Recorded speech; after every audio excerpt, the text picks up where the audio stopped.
What's going on everyone, and welcome to a new tutorial in the Python Intermediate series. In this tutorial we are going to look at type hinting, which was introduced in Python 3.5. So type hinting in Python is just a way to hint the type of a variable or hint the type of a parameter in a function. So let's say we have a lot of functions and we want to use a function fun. Now let's say we know that the function fun takes one parameter, but we don't know the type of parameter to pass to the function. Now if we want, we can pass anything, int, string, list, or anything we want. But if the function expects an integer and we pass a string to the function, it can cause some errors, and type hinting helps us prevent that. So let's see some code and it will help you understand better. So let's define a simple function. So let's say def fun, and the function takes one parameter, and we'll just add 1 to the parameter. So let's say x equals x plus 1, and let's return x.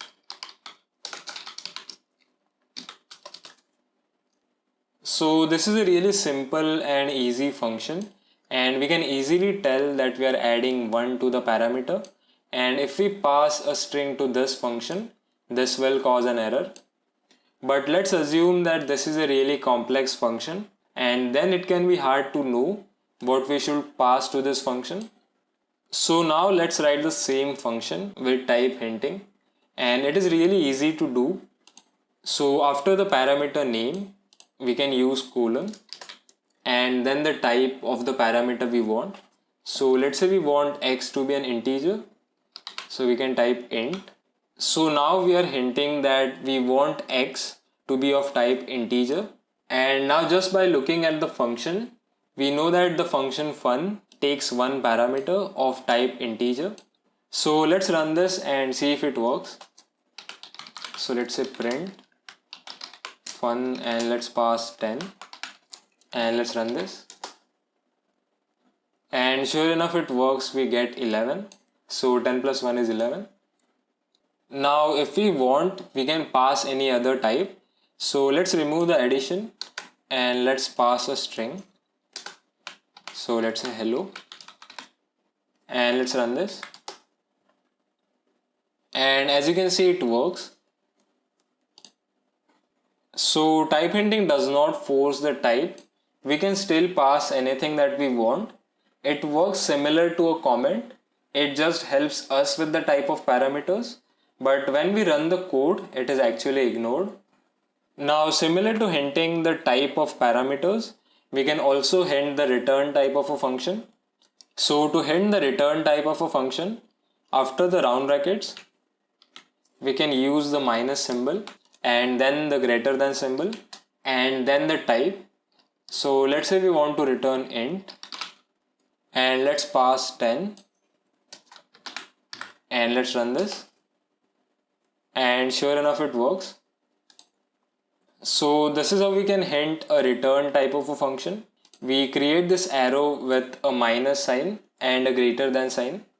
Now if we look at the function, we can easily tell that the function takes one parameter of type integer, and the function returns a value of type int.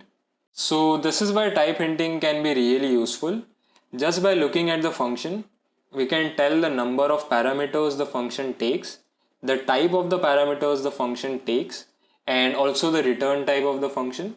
Now let's say the function takes a list of integers and we want to hint that. So to hint that, we can use list. So this means that the function takes a list, and inside the square brackets we can specify the type of elements, so int. So now we know that the function fun takes a list of integers, and we can also do the same with return type.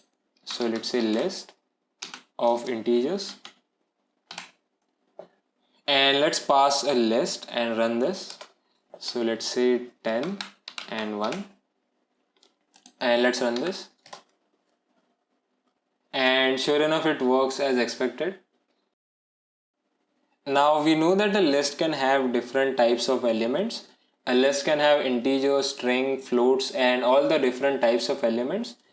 But let's say we want a list of string and integers, and to hint that, after the int we can just add a comma and then the other type. So let's say str, and let's also make the change in the return type, and let's run this, and sure enough it works. So this is how we can hint a list with multiple types of elements. So as I said, it does not force the type. If we want, we can still pass anything if we want. And as you can see, it can be really useful when we are working with complex functions. So this default IDE does not help us a lot with type hinting. But if you're using something like VS Code or PyCharm, when calling the function, it can help us with function parameters. So let's open VS Code, and as you can see we have a function fun, and the function takes two parameters, x of type integer, y of type float, and the function returns a value which is of type integer. And inside the function we have z, which is of type integer. So this is how we type in variables, the variable name, colon, and then the type of the variable, and after the equal to sign we can assign any value or we can use any operation. Now let's call the function fun, and in VS Code when we take the cursor over the function, you can see it shows us everything about the function. And as we are using type hinting, it also shows the type of the parameters and also the return type. So let's pass an int, so let's say 1, and the second parameter is float, so let's say 5.3, and we also need to print the function, so print, and let's run this,